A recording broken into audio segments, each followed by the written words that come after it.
তো দেখবেন আমরা অনেক সময় লাউড স্পিকার দিয়ে যখন কারোর সাথে কথা বলি এবং সেই কথা বলার মুহূর্তে যদি কোনো ব্যক্তি আমাদের পাশে চলে আসে, তখন দেখবেন আমরা লাউড স্পিকারটা অফ করে দিই, তারপর কানে নিয়ে কথা বলি এবং এটা করতে দেখবেন অনেকটা সময় লেগে যায়। তো আজকে আমি আপনাদের একটি সেটিংস দেখিয়ে দেবো, যে সেটিংসটা অন করে রাখলে আপনি লাউড স্পিকার দিয়ে কথা বলার সময় যখনই আপনি ফোনটা কানের পাশে এইভাবে নিয়ে যাবেন, তখন কিন্তু আপনার ফোনের লাউড স্পিকারটা অটোমেটিক অফ হয়ে যাবে এবং এই যে স্পিকারটা এটা কিন্তু অ্যাক্টিভেট হয়ে যাবে। তো কিভাবে করবেন চলুন দেখে নিই। তো সেটার জন্য সেটিংস ওপেন করবেন, ওপেন করে নেওয়ার পর এখানে সার্চ সেটিংয়ে সার্চ করবেন স্মার্ট সুইচ লিখে, ঠিক আছে। তো আমি এখানে স্মার্ট সুইচ সার্চ করে নিচ্ছি। তো স্মার্ট সুইচ লিখে সার্চ করে নেওয়ার পর এরকম দেখুন অপশানটি দেখতে পাবেন, এখানে স্মার্ট সুইচে ট্যাপ করবেন। ট্যাপ করে দেওয়ার পর এখানে আপনি অনেকগুলো অপশান দেখতে পাবেন।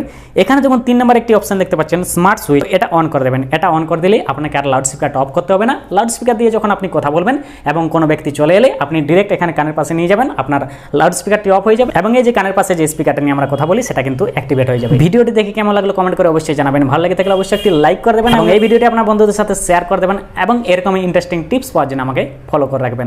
ধন্যবাদ।